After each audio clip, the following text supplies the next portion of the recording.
शुक्लाम्बरधरं विष्णुं शशिवर्णं चतुर्भुजं प्रसन्नवदनं ध्यायेत् सर्वविघ्नोपशान्तयेत्। गुरुर्ब्रह्मा गुरुर्विष्णुः गुरुर्देवो महेश्वरः गुरुः साक्षात् परं ब्रह्म तस्मै श्रीगुरवे नमः। व्यासाय विष्णुरूपाय व्यासरूपाय विष्णवे नमो वै ब्रह्मनिधये वासिष्ठाय नमो नमः। ఉండేటటువంటి మనుష్యులు అలసులు, ఎప్పుడు అలసత్వంతో కూడుకున్న వారై ఉంటారు. అలసులు మందబుద్ధియుతులు, మందబుద్ధితో కూడుకున్న వారై అంటే చురుకైనటువంటి బుద్ధి చేత శాస్త్రాన్ని ప్రమాణంగా స్వీకరించి అనుష్ఠానం చేయగలిగినటువంటి శక్తి ఉండదు. మందబుద్ధియుతులు అల్పతరాయువులు. ఆయుర్దాయమా అల్పంగా ఉంటుంది. పరమేశ్వరుడు కలియుగంలో 100 సంవత్సరముల ఆయుర్దాయాన్ని అనుగ్రహించినప్పటికీ కూడా 100 సంవత్సరములు పరిపూర్ణమైనటువంటి ఆయుర్దాయాన్ని అనుభవించగలిగినటువంటి శక్తి బహుకొద్ది మందికే ఉంటుంది. ఉగ్రరోగ సంకలితులు, భయంకరమైనటువంటి రోగాలు ఎప్పుడూ కొత్త కొత్తవి ప్రబలుతూనే ఉంటాయి. ఎంతమంది వైద్యులు వస్తారో, ఎన్ని ఔషధములు కనిపెట్టబడతాయో అన్నిటికీ మించి మళ్ళీ కొత్త కొత్త రోగాలు ప్రబలి మనుష్యుల్ని పడగొడుతూ ఉంటాయి. కాబట్టి ఉగ్రరోగ సంకలితులు.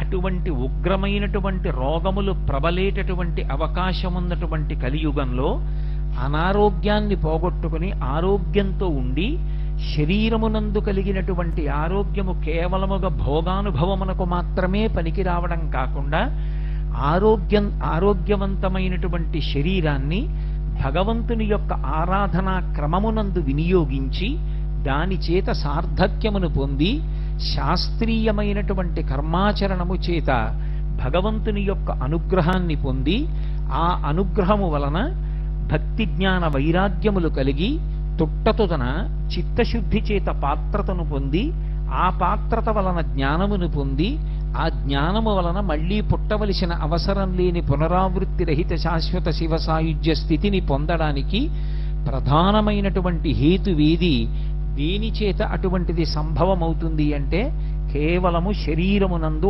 ఆరోగ్యమున్నటువంటి కారణము చేతనే.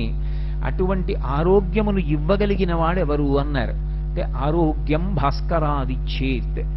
సూర్య భగవానుని యొక్క అనుగ్రహము చేత మాత్రమే ఆరోగ్యము సంభవము. అందుకే మనకి ఇప్పటికీ ఉపాసనా క్రమంలో ఆరోగ్యం పొందాలి అంటే సూర్యనారాయణమూర్తిని ఆరాధన చెయ్యడం అనేటటువంటిది మాత్రమే ప్రమాణంగా ఉంది. సూర్యుడు విశేషమైనటువంటి ఆరాధనని కోరుకునేటటువంటి లక్షణం ఉన్నవాడు కాడు. సూర్య భగవానుని యందు ఎంతటి సౌలభ్యముతో కూడుకున్నటువంటి ఆరాధన ఉంటుంది అంటే ఆయన కేవలము నమస్కారము చేత ప్రీతి పొందుతాడు. నమస్కారం అంటే ఒంటి చేత్తో చేసేటటువంటిది నమస్కారం కాదు. 2 చేతులు కలిపి మూర్ధన్య స్థానమును ఆ 2 చేతులకి కలిపి తాటించి ఆయన వంక తిరిగి వంగి నమస్కరించినంత మాత్రం చేత అనుగ్రహిస్తాడు. పైగా సూర్యోపాసన ఒక్కదాని యందే ఒక విశేషం ఉంది. మిగిలినటువంటి ఏ దేవతాస్వరూపానికైనా సరే భగవంతుడు ఆ పదార్థాన్ని స్వీకరించాలి అంటే ఒకే ఒక్క మార్గం ఉంటుంది. సనాతన ధర్మంలో వేరొక మార్గం లేదు. ఇతర విశ్వాసములకు సనాతన ధర్మమునకు అక్కడ ప్రధానమైనటువంటి భేదం. అగ్ని ప్రధానం చేసుకుని ఆరాధన చేస్తాం. హోమ ప్రక్రియ అని యజ్ఞయాగాది క్రతువులలో హోమకుండాన్ని పెట్టి అందులో స్వాహాకారంతో దేవతని పిలిచి హవిస్సునిస్తే హవ్యవాహనుడైనటువంటి అగ్నిహోత్రుడు పట్టుకెళ్లి హవిస్సుని దేవతలకిస్తే దేవతలు తింటారు. 2వ మార్గం నివేదన. నైవేద్యం చేస్తే ఆయన కన్ను విప్పి చూస్తాడంతే తప్ప ప్రీతి పొందుతాడు. దృష్టిపాతము చేత ప్రీతిని పొందుతాడు తప్ప కేవలము నైవేద్య మంత్రం చేత ఆయన స్వీకరిస్తాడా అంటే అలా చెప్పడం చాలా కష్టం. కానీ భక్తి విశేషమైనటువంటి స్థితిలో ఉందనుకోండి, అటువంటి వారు భక్తితో చేసినటువంటి నివేదనని మాత్రం పరమేశ్వరుడు స్వీకరించి తిన్నాడు అనడానికి ఎన్నో చోట్ల దృష్టాంతములు ఉన్నాయి. అందుకే నైవేద్య మంత్రం భక్తితో కూడుకుని ఉంటుంది. అందుకే మీరు మనసు చేత భావన చేయడమే ఎక్కువగా ఉంటుంది. అందులో మధ్యే మధ్యే పానీయం సమర్పయామి అని ఒక ఉపచారం. మధ్యే మధ్యే పానీయం సమర్పయామి అన్నది ఎందుకు అన్వయం అవుతుందంటే మీరు ప్రీతితో ఇచ్చినటువంటి దాన్ని ఆయన తింటున్నాడన్న భావనతో మనసు దాన్ని చూడగలిగితే, అలా అనుభవించగలిగితే, అలా అనుభవించినది నిజమైతే, అంటే నేను ఇది ఎంతవరకు మీతో ప్రస్తావన చేయవలసి ఉంటుందంటే, ఒక పాయసాన్ని తీసుకొచ్చి నేను ఒక బంగారు పాత్రలో పోసి పరదేవతకి నివేదన చేశాననుకోండి, అమ్మవారు దాన్ని తాగుతోంది అని నేను భావన చేసినప్పుడు ఆ పాత్ర కింద నుండి నాకు ఆవిడ కింది పెదివి కనపడాలి. నేను మంచినీళ్లు తాగుతున్నాను అనుకోండి, నా కింది పెదివి కనపడుతుందా కనపడదా? పై పెదవి కనపడదు, కింది పెదివి కనపడుతుంది గ్లాసు కింద నుంచి. అలా భావన చేసి ఆవిడ గుటక వేసినప్పుడు కంఠంలో కదులుతున్నటువంటి కదలికలను కూడా దర్శనం చేసి స్వతంత్రంగా త్యాగరాజస్వామి కీర్తన చేస్తారు వడ్డన గురించి. అమ్మా అమ్మ అంత తొందరగా తాగకు, వెక్కిళ్ళు వస్తాయి, ఒక్కసారి ఆగు, కాసిని మంచినీళ్ళు తాగు మధ్యలో అని మధ్యే మధ్యే పానీయం సమర్పయామి అంటే ఆవిడ పాయస పాత్ర పక్కన పెట్టి మళ్ళీ కాసిని మంచినీళ్లు తాగిందని భావన చేసి మళ్ళీ ఆవిడ పాయస పాత్ర పట్టుకుని తాగుతోందని అనుభవించగలిగిన హృదయం ఉంటే ఆమె స్వీకరించవచ్చు. అలా కొందరు పెట్టిన నైవేద్యాల్ని పరమేశ్వరుడు స్వీకరించాడు. తాడేపల్లి రాఘవనారాయణ శాస్త్రి గారు లాంటి మహాత్ములు పెట్టిన నైవేద్యాలు ఈశ్వరుడు స్వీకరించి పాయసపాత్ర మీద చెయ్యుంచింది కూడా అమ్మవారు. కాబట్టి నైవేద్యం చేత స్వయంగా భగవానుడు వచ్చి చెయ్యి వేసి స్వీకరిస్తాడు అని అందరి విషయంలోనూ నిర్ధారించడం కష్టం. అందుకే భాగవతంలో కూడా ఆయన నాకు ఏది ఇవ్వండి దానితో సంబంధం కాదు, దళమైన పుష్పమైనను ఫలమైనను సలిలమైన బాయని భక్తిన్ కొలచిన జనులర్పించిన ఎలమిన్ రుచిరాన్నముగా ఎనుభుజింతున్నంటాడు. కొలచిన జనులర్పించిన పరమభక్తితో ఇచ్చిన వాళ్ళు ఎవరైనా ఉంటే నేను తింటాను. గీతలో కూడా అదే అంటాడు, పత్రం పుష్పం ఫలం తోయం యోమే భక్త్యా ప్రయచ్చతి. అంత భక్తితో ఇచ్చావా తింటాను, అంత భక్తితో ఇచ్చినది కాదా ఆయన దాన్ని స్వీకరిస్తాడనే నమ్మకం ఉండదు. ఒక్క సూర్య భగవానుడి విషయంలో మాత్రం ఒక విశేషం. ఏమిటా విశేషం అంటే, మా గురువుగారు తరచుగా చెప్తూ ఉంటారు దాన్ని. భగవంతుడికి బాలభాస్కరుడి యొక్క కిరణములు పడుతున్నప్పుడు మీరు పాయసాన్నం వండి ఆయన ఎదురుగుండా పెట్టి ఆయనకి నైవేద్యం పెట్టారనుకోండి, ఆయన కిరణ స్పర్శ, కిరణములంటే కరములు, కరములంటే చేతులు అని అర్థం, ఆయన కిరణములు ప్రసారమవుతాయి. ఆయన కిరణములు ప్రసారమై పాయస పాత్రలోని పాయసాన్ని స్పృశిస్తాయి. చాలా ఇబ్బంది కలిగినటువంటి రోజుల్లో మా గురువుగారు పాయసాన్నాన్ని అలా నివేదన చేసి ఇచ్చి ఇబ్బందులు తగ్గించినటువంటి సందర్భాలున్నాయి. ఆయన కిరణములు ప్రత్యక్షంగా ఆయన చేతులు వెళ్ళి పాయసం మీద పడతాయి. మిగిలినటువంటి సమయాల్లో అలా పడడాన్ని గమనించగలరా అంటే అది భావము యొక్క పరిపుష్టత చేత ఉంటుంది. సూర్యకిరణముల యొక్క స్పర్శ మీరేం పెద్ద కష్టపడిపోయి కళ్ళు మూసుకుని చూడక్కర్లేదు, మీకు ఎదురుగుండా భగవానుడు దర్శనం అవుతూ ఉంటాడు. మిగిలిన చోట్ల భావనామాత్ర సంతుష్టాయై నమః, మీకు భావన ఉండాలి. సూర్యుని యందు ప్రత్యక్షంగా కనపడుతూ ఉంటాడు. అసవ్యోసతి నీలగ్రీవో విలోహిత ఉతైనం గోపా అదృశన్ను దృశన్ను దహార్య అంటుంది యజుర్వేదం. రుద్రుడు ప్రాతకాలమునందు ఉండేటటువంటి సంధ్యాకాలంలో అరుణారుణ కాంతులతో ఆకాశంలో ఎవరికి కనపడతాడు అంటే ప్రజ్ఞాపాతవములు, పాండితీ ప్రకర్ష, పరమభక్తి ఉన్న వాళ్ళకి కాదు, కేవలముగా ఏమీ తెలియకపోయినటువంటి ఆజ్ఞైనటువంటి గోపకాంతలు తమ తల మీద నీటి కడవ పెట్టుకుని పొద్దున్నే తలకడిగితే మొలకడగడం చేతకాక, మొలకడిగితే తలకడగడం చేతకాక, స్నానం కూడా చెయ్యకుండా చెరువులోని నీళ్లు కుండలో పట్టి తల మీద పెట్టుకుని నడిచి వెళ్ళిపోయేటటువంటి అమాయకులైనటువంటి కాంతలు కూడా ఆ సమయంలో భగవానుణ్ణి దర్శనం చెయ్యవచ్చు. అంత తేలికగా మాంసనేత్రానికి దొరికే ఏకైక భగవత్ స్వరూపం భాస్కర స్వరూపం ఒక్కటే.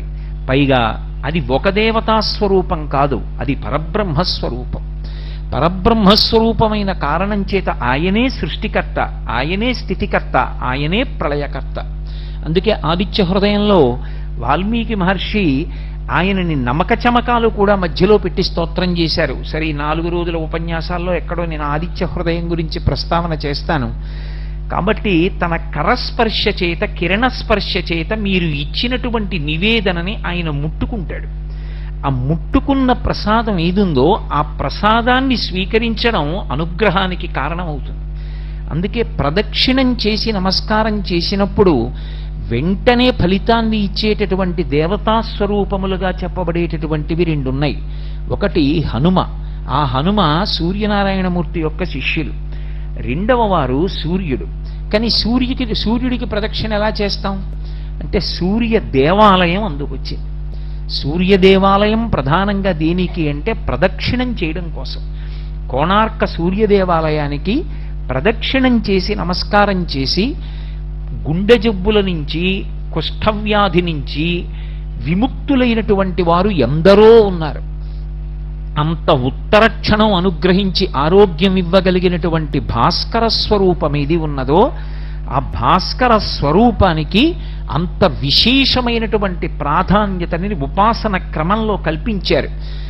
భగవంతుడు భగవంతుడు అని ఎన్నో గ్రంథాలు చదివి ఎంతో పరిశ్రమ చేసే కన్నా అసలు మాంసనేత్రానికి దొరికేటటువంటి ప్రత్యక్ష భగవానుడైనటువంటి ఆ సూర్యనారాయణమూర్తి దర్శనం చేయడం ఎంత తేలికైనటువంటి విషయం.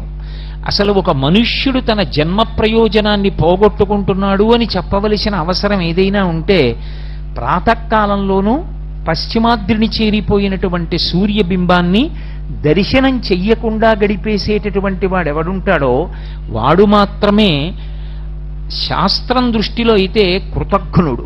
దేనిచేత కృతజ్ఞుడు అంటే భగవానుడే స్వయంగా వినువీధిలోకి వచ్చి నిలబడిన లేచి ఆయన వంక తిరిగి ఒక్క నమస్కారం చెయ్యలేకపోయిన వాడెవడో వాడు కృతజ్ఞుడు. ఆ కృతజ్ఞుణ్ణి ఆయన క్షమించలేడు. అందుకే కృతజ్ఞఘ్నాయ దేవాయ జ్యోతిషాం పతయే నమః అంటుంది ఆదిత్య హృదయం. అంతటి గొప్ప స్వరూపమైనటువంటి ఆ సూర్య బింబం ఉదయించేటటువంటి స్థితి, ఆయన ఉదయించేటటువంటి దిక్కుని చతుర్ముఖ బ్రహ్మగారు మొట్టమొదట సృష్టి చేసేట. 4 దిక్కులను సృష్టి చేస్తారు. ఎందుకంటే దిక్కు అనేటటువంటి దానికి ఉపాసనా క్రమమునందు చాలా ప్రాధాన్యత ఉంటుంది. నేను ఏదో ఊరు వెళ్ళాను అనుకోండి ఉపన్యాసాలకి, ఏ తెల్లవారుజామున 3 గంటలకు రైలు దిగాను అనుకోండి, నాకు ఇచ్చిన విడిదిలోకి వెళ్ళిపోయే ముందు నేను వెయ్యవలసిన మొదటి ప్రశ్న ఏమిటంటే అయ్యా తూర్పు పెట్టండి అని అడగాలి. ఎందుకంటే దిగ్భ్రాంతి అంటారు. దిగ్భ్రాంతి అంటే దిక్కులు తెలియకుండుట. దిక్కు తెలియకపోవడం ఎంత పండితుడికైనా ఉంటుంది. ఎందుకని అంటే వాళ్ళ ఊళ్ళో వాడింట్లో వాడి పూజా మందిరంలో వాడికి తూర్పుపెటో తెలుస్తుంది. ఇంకో ఊరు వస్తే తూర్పుపెటో ఎలా తెలుస్తుంది? తెలియదు. కానీ మొదటి నమస్కారం ఎటువైపుకి అంటే తూర్పు దిక్కుకే మొదటి నమస్కారం ప్రారంభం. ఎందుచేత అంటే సూర్యకిరణములు పడితే తప్ప సుషుమ్నా నాడి అసలు చైతన్యాన్ని పొంది ఒక్కసారి ఆ హృదయ పద్మం వికసనాన్ని పొందదు. అలా పొందించేటటువంటి సూర్యనారాయణమూర్తి ఏ దిక్కున ప్రకాశిస్తాడో ఆ దిక్కుని ప్రాక్ అని పిలిచారు. ప్రాక్ అన్న మాటకి సంస్కృతంలో అర్థం ఏమిటంటే మొదటిది, పూర్వము అని. పూర్వ దిక్కు ప్రాక్, పశ్చిమము అని పిలుస్తారు. పూర్వోత్తర భాగములు అంటారు. ఏదో భాగవతం దశమస్కంధం ఉందనుకోండి, పూర్వ భాగము ఉత్తర భాగము అంటారు. పూర్వ భాగము అంటే మొదటిది, ఉత్తర భాగము అంటే తరువాతది. అంటే అందరికీ తెలియవలసిన దిక్కు ఏదైనా ఉంటే అది ప్రాక్, అది తూర్పు. తూర్పు దిక్కు తెలియకుండా ఉండడానికి వీల్లేదు.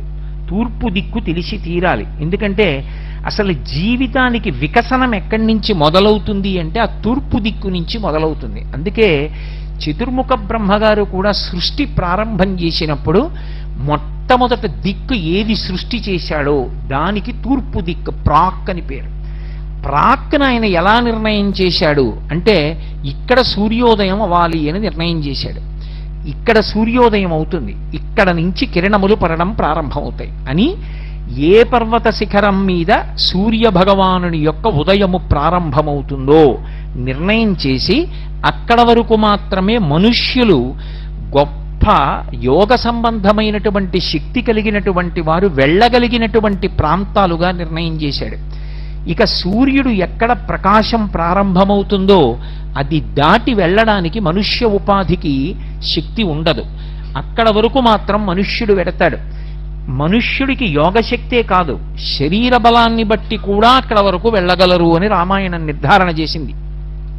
కిష్కింధకాండలో శ్రీరామాయణంలో ఆ దిక్కుకు ఎలా వెళ్ళాలి అన్నది చెప్తాడు సుగ్రీవుడు. సూర్యోదయం ఎక్కడవుతోందో చెప్తాడు. చెప్తున్నప్పుడు కిష్కింధలో బయలుదేరితే ఆ వానరుణ్ణి పిలిచి ఆయనతో అంటాడు, నువ్వు 1,00,000 మంది వానరులతో కలిసి బయలుదేరవలసి ఉంటుంది. తూర్పు దిక్కున సూర్యుడు ఎక్కడ ఉదయిస్తాడో అక్కడ వరకు మాత్రమే మనుష్య శరీరములు కాని ఇతర శరీరములు కాని వెడతాయి. దాటితే ఇక దేవతలే, ఎవరు వెళ్ళలేరు. అది ఎక్కడ ఉన్నదో ఆ శిఖరం నేను చెప్తాను చూడని ప్రారంభం చేస్తాడు. కిష్కింధ దాటిన తరువాత గంగానది, గంగానది దాటితే సరయు, సరయు దాటితే కౌశికి, కౌశికి దాటితే యమున, యమున దాటితే సరస్వతి, సరస్వతి దాటిపోతే సింధు నది. ఈ నదులన్నీ దాటి వెళ్ళిపోయిన తర్వాత యామున పర్వతం వస్తుంది. ఆ యామున పర్వతం దాటి వెళ్ళిపోయిన తరువాత మహీనది, మహీనదిని కూడా దాటి వెళ్ళిపోతే కాలమహీనది అనబడేటటువంటి ఇంకొక నది వస్తుంది. ఆ కాలమహీనదిని కూడా దాటిపోతే కురు, పాంచాల, కాశీ, మజ్జి, అల్ల, మగధ, వత్స, మచ్చ, చేది, అవంతి, గాంధార, కాంభోజ, సౌరాష్ట్ర, ఆశ్మక అనబడేటటువంటి రాజ్యాలు. ఇవన్నీ దాటి వెళ్ళిపోతే మగధ, మగధ దాటితే మందర పర్వతం. ఆ మందర పర్వతం కింద ఉండేటటువంటి ప్రాణులు ఒక చెవి కలిగినటువంటి వాళ్ళు, ఒక్క ముక్కు భాగం మాత్రమే కలిగినటువంటి వాళ్ళు, ఒక కాలు కలిగినటువంటి వాళ్ళు మాత్రమే ఉండి అతి బలవంతులైనటువంటి ప్రాణుల్ని కూడా పట్టి తింటూ ఉంటారు. అది వాళ్ళ ఆహారం. ఆ మందర పర్వత ప్రాంతాన్ని కూడా దాటి వెళ్ళిపోతే యవద్వీపం, యవద్వీపం దాటితే సువర్ణద్వీపం, సువర్ణద్వీపాన్ని కూడా దాటితే రజతద్వీపం, రజతద్వీపాన్ని కూడా దాటితే శోణానది ఎర్రటి జలాలతో ప్రవహిస్తూ ఉంటుంది. శోణ అంటేనే ఎరుపు, ఎర్రటి జలాలతో ప్రవహిస్తుంది. అది కూడా దాటిపోతే లోహితమనేటటువంటి సముద్రం. ఆ ప్రాంతానికి ఇంకా వెళ్లే కొద్దీ శక్తి ఎక్కువ ఉండాలి. ఎందుకంటే ఆ సముద్రం మీద నుంచి వెడుతున్నప్పుడు నీడబట్టి ఆ సముద్రంలో ఉండేటటువంటి ప్రాణులు ఆ వెడుతున్న ప్రాణుల్ని పట్టి లాగి తినేస్తాయి. అంత భయంకరమైనటువంటి లోహితమనబడేటటువంటి సముద్రం. ఆ లోహిత సముద్రాన్ని కూడా దాటి వెళ్ళిపోతే అక్కడికి వెళ్ళిన తరువాత కుటశాల్మలి అనబడేటటువంటి ఒక పెద్ద వృక్షం కనబడుతుంది. ఆ వృక్షం దగ్గర నుంచి వెనక్కి అప్పుడే ఉదయిస్తున్నటువంటి బాలభానుడి యొక్క కిరణములా అన్నట్లుగా బంగారు కాంతితో మెరిసిపోతున్నటువంటి విశ్వకర్మ చేత నిర్మింపబడినటువంటి భవనం ఉంటుంది. ఆ భవనమునందు గరుత్మంతుడి నివాసం చేస్తూ ఉంటాడు. ఆ భవనాన్ని కూడా దాటి ఇంకా ముందుకు వెళ్ళిపోతే అక్కడ ఆ పాలసముద్రం ఉంటుంది. పాలసముద్రం మధ్యలో తెల్లటి వృషభమనబడేటటువంటి పర్వత శిఖరం ఉంటుంది. దాని యందు మళ్ళీ ప్రత్యేకంగా సుదర్శనము అనబడేటటువంటి ఒక సరస్సు. ఆ సరస్సులో పద్మకింజిల్కములతో కూడుకున్నటువంటి సువర్ణ కేసరములతో కూడుకున్నటువంటి అపారమైనటువంటి సుగంధమును విరజిల్లేటటువంటి తామర పుష్పాలుంటాయి. ఆ కొలనులో స్నానం చెయ్యడం కోసమని దేవ, యక్ష, గంధర్వ, కిన్నెర, కింపురుషాదులు కూడా భూమండలం మీదకు వస్తారు. అంతటి అద్భుతమైనటువంటి సుదర్శనమనబడేటటువంటి సరోవరాన్ని దాటి వెళ్ళిపోతే ఒక గొప్ప జలసముద్రం వస్తుంది. ఆ జలసముద్రంలో అశ్వముఖంతో బడబా రూపంలో ఒక గొప్ప కృత్య తిరుగుతూ ఉంటుంది. అది సముద్రాన్నే ఆహారంగా పుచ్చేసుకుంటూ ఉంటుంది. ఆ జలసముద్రాన్ని కూడా దాటి వెళ్ళిపోతే అక్కడికి వెళ్ళిపోయిన తరువాత జాతరూపశిల అనబడేటటువంటి గొప్ప పర్వతం ఉంటుంది. ఆ పర్వతానికి ఉండేటటువంటి శిఖరం మీద మహానుభావుడైనటువంటి ఆదిశేషుడు 1000 పడగలతోటి 1000 తలలతో నల్లటి వస్త్రములను కట్టుకుని తపస్సు చేస్తూ కూర్చుని ఉంటాడు. ఆయనని కూడా దాటి ముందుకు వెళ్ళిపోతే ఆ వెళ్ళిపోయిన తరువాత అక్కడ కనపడుతుంది అద్భుతమైనటువంటి ఉదయ పర్వతము. ఆ ఉదయ పర్వతంలో సౌమనసము అనబడేటటువంటి ఒక శిఖరం ఉంటుంది. ఆ సౌమనసమనబడేటటువంటి శిఖరం మీద మహానుభావుడైనటువంటి వామనమూర్తి అవతార స్వీకారం చేసినప్పుడు మొట్టమొదట ఒక పాదాన్ని ఉంచి, మేరు పర్వతం మీద రెండో పాదాన్ని ఉంచి ఇంతంతైవటుడింతయై మరియు తానింతయ్య భోవీధి అంతైతో యదమండల గ్రమణ కల్లంతై ప్రభారాశిపై అంతై చంద్రునకంతయై ధ్రువునిపై అంతై మహర్వాటిపై అంతై సత్యపథోన్నతుండగుచు బ్రహ్మాండాంత సంవర్ధి అయ్యని పెరిగి 2 పాదములు వేసి నిలబడ్డాడు. అంతటి అద్భుత స్వరూపంతో విష్ణుపాద స్పర్శ పొందినటువంటి శిఖరాలు. అయం సుదర్శనో ద్వీప పురో యస్య ప్రకాశతే యస్మిన్ తేజశ్చ చక్షుశ్చ సర్వప్రాణిభృతామపి అంటారు మహర్షి. ఆ పర్వత శిఖరము సౌమనసము ఎక్కడ ఉన్నదో ఉదయ పర్వతంలో అక్కడ సూర్యబింబం ఉదయిస్తుంది. అక్కడ మొట్టమొదట ప్రతిరోజు సూర్యుని యొక్క ఎర్రటి కాంతులు ప్రారంభమవుతాయి.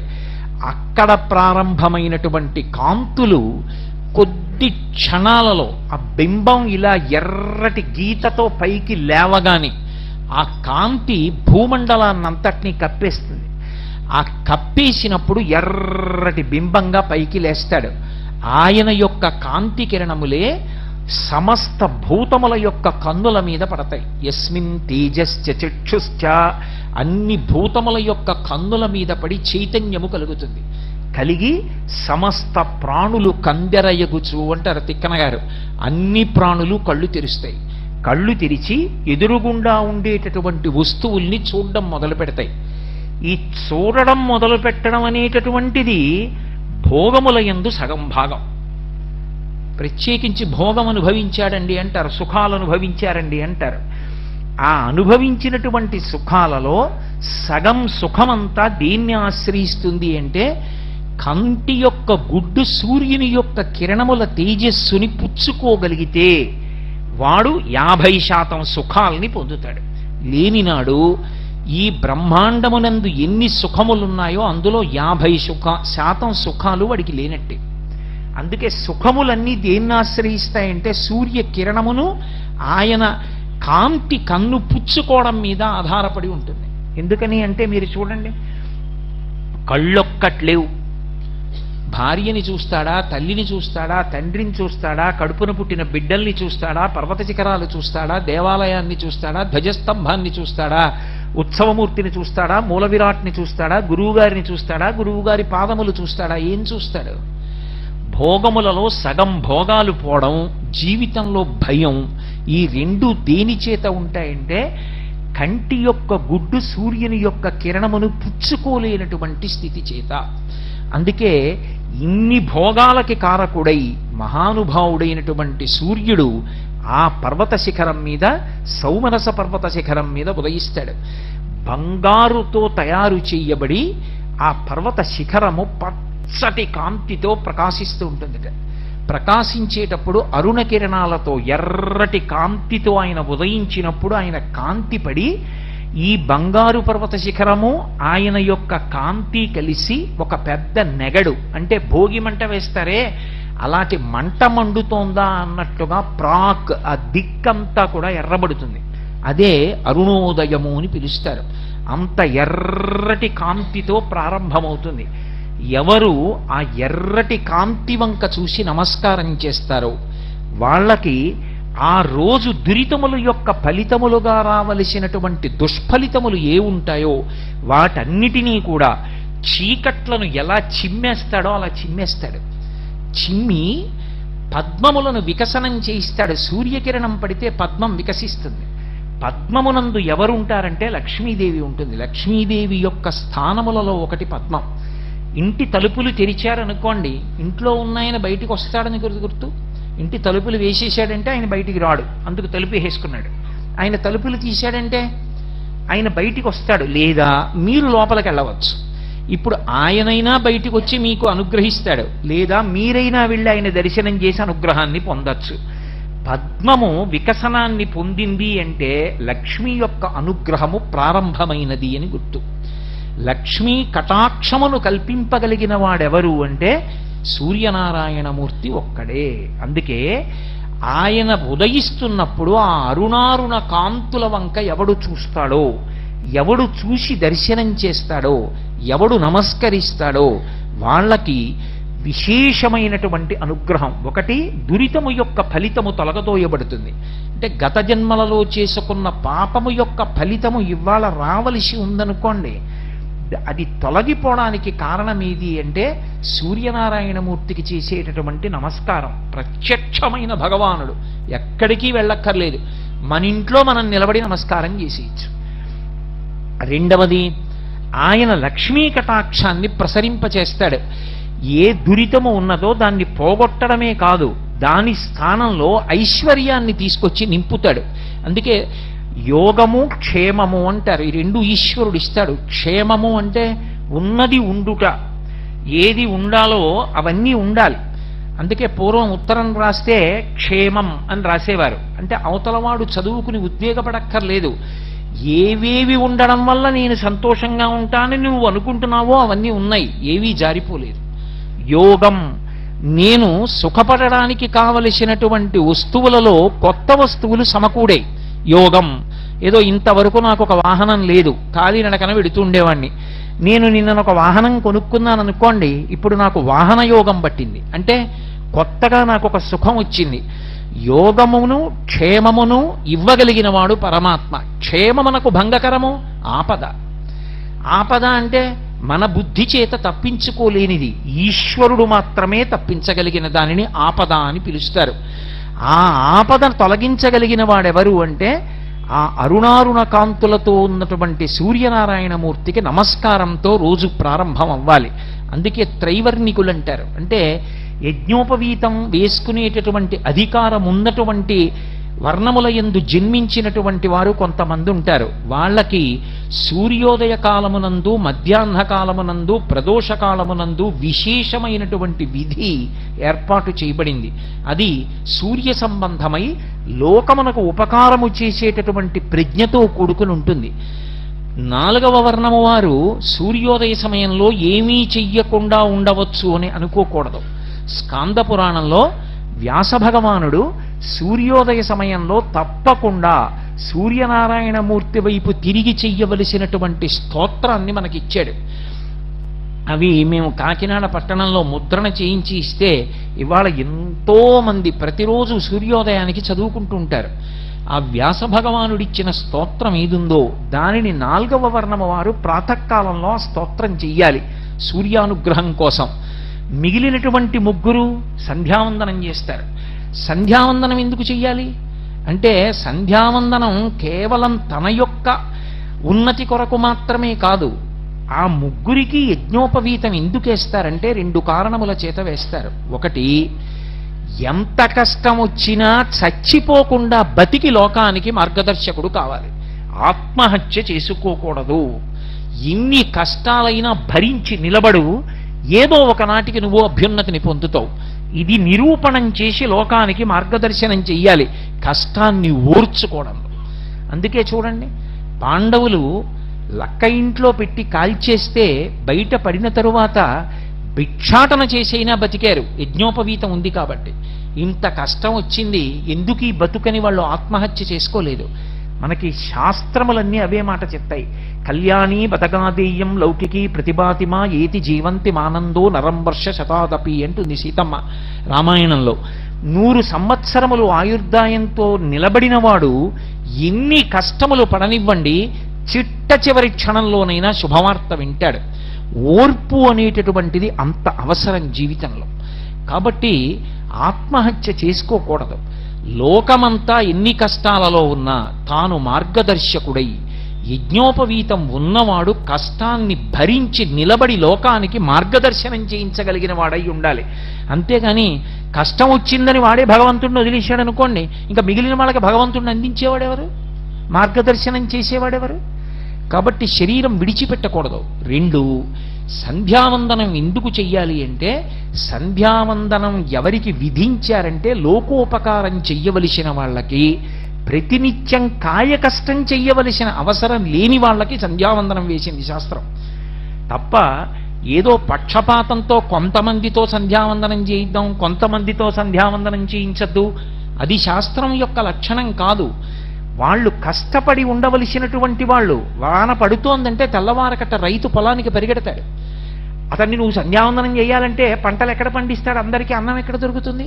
అందుకే అతనికి ఎప్పుడు ఖాళీ దొరికితే అప్పుడు ఒక్కసారి సూర్యనారాయణమూర్తి వైపు తిరిగి స్కాంద పురాణాంతర్గత స్తోత్రం చేస్తాడు. కానీ యజ్ఞోపవీతం ఉన్నవాడు అర్ఘ్యప్రదానం చెయ్యాలి. ఎందుకు అర్ఘ్యప్రదానం చేయాలి? అసలు సూర్యుడికి అర్ఘ్యం ఎందుకు అంత అవసరమైంది? అర్ఘ్యం ఇవ్వకపోతే ఏమవుతుంది? ఎందుకు ఈ త్రైవర్ణికులంటే సంధ్యావందనం చెయ్యవలసినటువంటి కర్తవ్యం ఉన్నటువంటి వాళ్ళు ఎందుకు అర్ఘ్యప్రదానం చేస్తారు 3 సంధ్యలలో? అందులో ప్రత్యేకించి ప్రాతఃసంధ్య తెల్లవారుజామున సంధ్యావందనానికి అంత అవసరం ఎందుకు వచ్చింది అంటే దానికి ఏ అవసరం చేత చేయించారో చెప్పారు. ఆయన సూర్యనారాయణమూర్తి ఉదయించేటప్పుడు ఆయన ఉదయించకుండా చేసేస్తే ఇక లోకములకు కాంతి ఉండదు. లోకములకు కాంతి లేకపోతే, సూర్యుని యొక్క గమనం లేకపోతే ఆ చీకటి వలన ధర్మము లుప్తమైపోతుంది. సూర్యుడు ఉదయిస్తున్నాడు అంటే కదా ప్రమాణంగా చేసుకుని సంధ్యావందనం, మధ్యాహ్నానికి వచ్చాడంటే కదా మళ్ళీ సంధ్యావందనం, ప్రదోషానికి వెళ్ళాము అంటే కదా మళ్ళీ సంధ్యావందనం. ఇవి లేనప్పుడు సంధ్యావందనం ఎక్కడుంటుంది? లేనప్పుడు ముందు ధర్మం లుప్తమైపోయింది. ఎందుకంటే సంధ్యాహీన అశుచి, సంధ్యావందనం చేయకపోతే అశౌచంతో ఉన్నవాడితో లెక్క, వాడు ఏ కార్యానికి పనికిరాడు. అందుకే ఆ రాక్షసులు ఏం చేస్తారంటే అసలు సూర్యోదయం జరగకూడదు అని చూస్తారు. అలా చూసేటటువంటి రాక్షసులకు మందేహులు అని పేరు. ఆ మందేహులన్న రాక్షసులు ఎక్కడుంటారు అంటే నేను ఇందాక మీతో మనవి చేసి ఉన్నానే క్రమం, ఆ క్రమంలో లోహిత సముద్రానికి ముందు ఉండేటటువంటి శిశిర పర్వతాన్ని కూడా దాటి, లోహిత సముద్రాన్ని దాటి గరుత్మంతుడుండేటటువంటి కుటశాల్మలి వృక్షం దాటిపోయిన తరువాత సూర్యనారాయణమూర్తి ఉదయం జరుగుతోంది, ఇక ఎర్రకాంతి వస్తుందేమో అనగానే వాళ్ళు ఏం చేస్తారంటే చెట్ల మీదకి ఎక్కి ఆ చెట్లకి తలకిందులుగా వేలాడుతూ ఉగ్రమైన పెద్ద శరీరాల్ని పెంచి సూర్యకిరణములు భూమండలం మీదకి రాకుండా అడ్డుకుంటారు. అడ్డుకున్నప్పుడు ఏం జరుగుతుంది అంటే వాళ్ళు ప్రతిరోజు కూడా తే పతంతి జలే నిత్యం సూర్యస్యోదయనం ప్రతి. ఏ కారణం చేత అంటే అభితప్తాః స్మ సూర్యేణ లంబంతే స్మ పునః పునః నిహతా బ్రహ్మతేజోభిః అహన్యా హనిరాక్షసాః అని. వాళ్ళు అలా చెట్లకి తలకిందులుగా వేలాడుతూ సూర్యబింబానికి అడ్డొచ్చి ఇక సూర్యుని యొక్క కిరణములు పడకుండా ఆపేటటువంటి సమయంలో సూర్యుడు ఉగ్రమైన స్వరూపాన్ని పొందుతాడు. ఒకసారి నా కర్తవ్యతానిష్టకి, నా కారుణ్యానికి ఎదురొస్తున్నారు, మీరు నన్ను ఉదయించకుండా అడ్డుకుంటున్నారని చూస్తాడు. ఆయన అభితప్తాః స్మ సూర్యేణ, ఆయన యొక్క కాంతి చేత తప్తమవుతారు. వాళ్ళు తప్తమై ఆ వేడి భరించలేక చెట్ల కొమ్మలలోంచి ఆ కింద ఉండేటటువంటి సముద్రంలోకి పడిపోతారు, లోహిత సముద్రంలోకి పడిపోయి మళ్ళీ వాళ్ళు తేరుకొని సాయంకాలం అయ్యేటప్పటికి మళ్ళీ చెట్లు ఎక్కుతారు.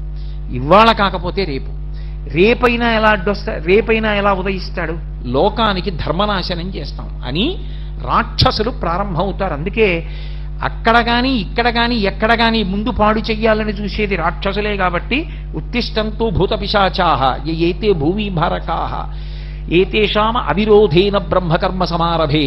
నాకు మీకు ఏమీ విరోధం లేదు, మేము బ్రహ్మకర్మ చేద్దాం అనుకుంటున్నాం, మీకు ఇష్టం ఉండదు, తప్పుకోండి అని నీళ్లు చల్లుతారు.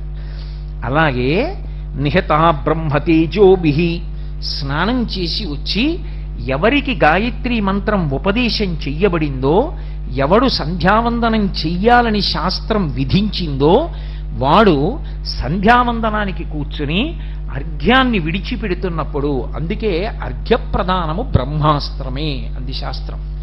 బ్రహ్మాస్త్ర ప్రయోగంతో సమానమేది అంటే అర్ఘ్యాన్ని విడిచిపెట్టడమే. ఇంట్లో నియమంగా సంధ్యావందనం చేసి సూర్యమండలం వైపుకి చూస్తూ అంత భక్తితో అర్ఘ్యం ఇచ్చేటటువంటి వాడు ఇంట్లో ఉన్నాడనుకోండి, అటువంటి వాడొక్కడు ఇంట తిరిగిన కారణం చేత ఎటువంటి ఉగ్రభూతమో కూడా ఇంట్లో ప్రవేశించడానికి వీల్లేదు. కాబట్టి ఆ నిహతా బ్రహ్మతేజోభిః వాళ్ళు అర్ఘ్యప్రదానం చేసి పళ్ళెంలో నీళ్లు విడిచిపెట్టగానే సూర్యమండలం వైపుకి తిరిగి, అది కేవలం నీటిలో ఉన్న శక్తి కాదు, వాళ్ళు చేసినటువంటి గాయత్రి మంత్రంతో కలిపి విడిచిపెట్టినటువంటి ఆ అర్ఘ్యజలములు ఆ మంత్రశక్తి 24 బీజాక్షరములు, 24 ఋషులతో, 24 దేవతలతో ఉంటాయి అవి. ఆ మంత్రాన్ని స్వరంతో చదివి అర్ఘ్యప్రదానం చెయ్యగానే ఈ మంత్రముల యొక్క ప్రకంపనలు అక్కడ వరకు వెళ్ళి వాళ్ళని నిహతా బ్రహ్మ తేజోభిహి ఒక్క దెబ్బ కొట్టయితే కొట్టేటప్పటిక ఆ మందేహులన్న రాక్షసులు వెనక నుంచి వచ్చినటువంటి ఈ బ్రహ్మతేజస్సుతో మంత్రాన్ని స్వరంతో చదువుతూ విడిచిపెట్టినప్పుడు అర్ఘ్యజలములు విడిచిపెట్టిన సందర్భంలో వచ్చినటువంటి మంత్ర సంబంధమైన స్వర ప్రకంపనల చేత, 2 ముందు వైపు నుంచి వచ్చినటువంటి సూర్య కిరణముల చేత అభితప్తమై వాళ్ళు పట్టు విడిచిపెట్టి సముద్రంలో పడిపోతారు. అందుకే లోకోపకారము చేయుట కొరకు సంధ్యావందనము. అసలు అది చెయ్యలేదనుకోండి త్యాగబుద్ధి అలవడదు. త్యాగేనైకే అమృతత్వమానసు. కేవలం అలంకారప్రాయంగా యజ్ఞోపవీతం వేసుకోమని చెప్పలేదు శాస్త్రం.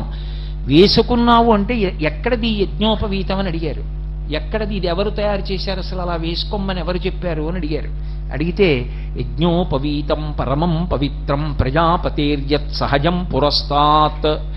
ఇది ఒకరు తయారు చెయ్యలేదు. ప్రజాపతి మొట్టమొదట, ప్రజాపతి అంటే పరమేశ్వరుడు, భగవానుడు ఎప్పటివాడు, సనాతనుడు, ఇప్పటివాడని చెప్పడం కుదరదు. ఇప్పటివాడు అని చెప్పడం కుదరనటువంటి పరమ సనాతనుడైనటువంటి పరబ్రహ్మమునకు తనంత తాను సహజముగా యజ్ఞోపవీతం ఉన్నది. అది ఎవరు సృజించారు అంటే ఈశ్వరుడు ఎంతటి సనాతనుడో యజ్ఞోపవీతం అంతటి సనాతనము. అంత గొప్పదైన యజ్ఞోపవీతాన్ని వేసుకోవడానికి అధికారం తండ్రి కల్పించి ఉపనయనం చేస్తే ఆ యజ్ఞోపవీతం విడిచిపెట్టి తిరిగిన వాడి కన్నా నీచుడు లోకంలో ఇంకొకడు. కాబట్టి సూర్యోదయం అనేటటువంటి దాని వెనక అంత విశేషం నడుస్తుంది. ఎందుకు సూర్యోదయానికి అంత గొప్పతనం ఇచ్చారంటే బ్రహ్మగారు చెప్పుకున్నాడు స్వయంగా, ఆయన మీదనే జగత్తంతా ఆధారపడింది. అందుకని ఆయన ముందు ఎటు ఉదయించాలో నేను నిర్ణయం చేశాను. ఆయన ఎటు ఉదయించాలో నిర్ణయం చేసి ఇది ఆయన దిక్కని చెప్పాను కాబట్టి ఇది ప్రాక్ అని సంతోషపడిపోయాడు. అంటే బ్రహ్మగారంతటి వాడు దిక్కులను సృజించినప్పుడు సూర్యుడు ఎక్కడ ఉదయించాలో నిర్ణయం చేసి దానిని ప్రాక్ అని పిలిచాడు. అంటే తూర్పు దిక్కుకి ఎంత గొప్పతనం ఉందో చూడండి. అందుకే ఏ పని చెయ్యండి తూర్పుకి తిరిగి నమస్కారం చేస్తారు. అందుకే సుందరకాండలో కూడా ఆయన దక్షిణ దిక్కుగా వెళ్ళవలసి వచ్చిన హనుమ అంజలిం పంభుకం కుర్వన్ పవనాయ ఆత్మయోనయే తదోహి వృతే గంతుం అని ఆయన తూర్పు దిక్కుకి తిరిగి నమస్కారం చేస్తాడు. దక్షిణ దిక్కుకి వెళ్ళవలసి ఉండి కూడా. అంటే తూర్పు దిక్కుకి నమస్కారం చేయడం ఎందుకు అంటే భగవానుని యొక్క ప్రత్యక్ష స్వరూపం కన్నుల ముందు కదలాడేటటువంటి దిక్కు తూర్పు దిక్కుయే. ఆయన బయలుదేరుతున్నప్పుడు ఒక విశేషం జరుగుతుంది. ఇది చెప్పినవాడు ఎవరో సామాన్యుడు అనుకోకండి. ఇప్పుడు నేను చెప్తున్న విషయాన్ని చెప్తున్నవాడు మయూరభట్టు అని ఒక మహాకవి. ఆయనకు ఒకప్పుడు కుష్ఠవ్యాధి వచ్చింది. వచ్చి వేళ్ళు ఊడి కింద పడిపోతున్నాయి. కింద పడిపోతుంటే ఆయన కోణార్క వెళ్ళి కోణార్కలో ఉన్నటువంటి సూర్య దేవాలయానికి ప్రదక్షిణాలు చేశాడు. ప్రదక్షిణం చేసి రోజు సూర్య భగవానుడి వంక తిరిగి స్తోత్రం చేశాడు. అప్పుడు ఆయనను అనుగ్రహించి సూర్య భగవానుడు ఆయనకు వచ్చిన కుష్ఠవ్యాధి పోగొట్టాడు. పోగొట్టినప్పుడు అరుణారుణ కాంతులతో వస్తున్నటువంటి ఆ సూర్య రథాన్ని చూస్తే, అందుకే సూర్యుడికి ఎంత గొప్పో సూర్య రథానికి అంత గొప్ప ఉంది. సూర్య రథాన్ని స్మరించిన, సూర్య రథాన్ని భావన చేసిన, ఆయన వస్తున్నటువంటి వేళ రథం వంక చూసినా కూడా అంతటి అభ్యున్నతి కలుగుతుంది. దాన్ని నేను చెప్పట్లేదు, మయూరభట్టు చెప్పాడు మహానుభావుడు. ఎందుచేత అంటే మీరు చూడండి, లోకంలో శివరథం అండి అని కట్టి పూజ చేయరు, విష్ణురథం అండి అని కట్టి ఇళ్లలో ఎవరు పూజ చేయరు. సూర్యరథం అండి అని మాత్రం కట్టి పూజ చేస్తారు. ఎప్పుడు మాఘమాసం వస్తే ప్రత్యేకంగా ఆదివారాల్లోనూ రథసప్తమి నాడు ప్రకృతి చేత ఆ సమయంలో ఏది ఇవ్వబడుతుందో దానితో కడతారు. ఆ సమయంలో చిక్కుడుకాయలు ఎక్కువ వస్తాయి. చిక్కుడుకాయలకి వెదురు పుల్లలు గుచ్చి సూర్యరథం కట్టామని సూర్యరథం పెట్టి చిక్కుడాకు వేసి అందులో పాయసాన్నం పెట్టి ఆయనకి నైవేద్యం పెడతారు.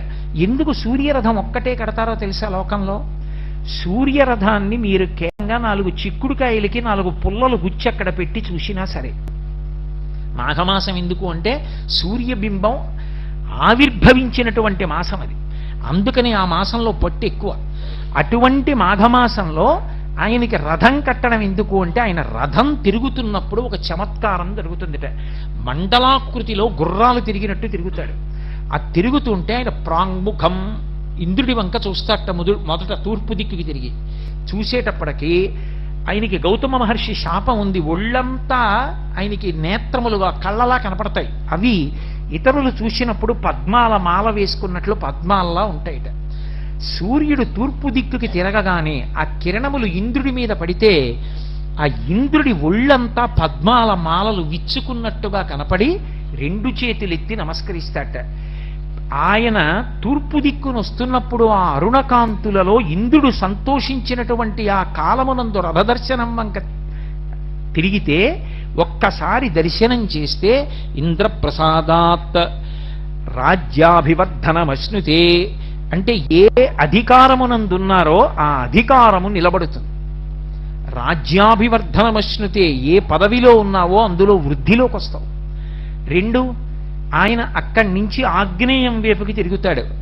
ఆగ్నేయం వంక తిరగగానే అగ్ని గొప్ప బ్రాహ్మణుడు ఆయన. అందుకే లింగపురాణంలో వ్యాస భగవానుడు అంటాడు, హవ్యం వహతి దేవానాం కవ్యం కవ్యాసినామపి పాకంచ కురుతే వహ్ని శంకరస్య ఇవశాసనాత్ అంటాడు.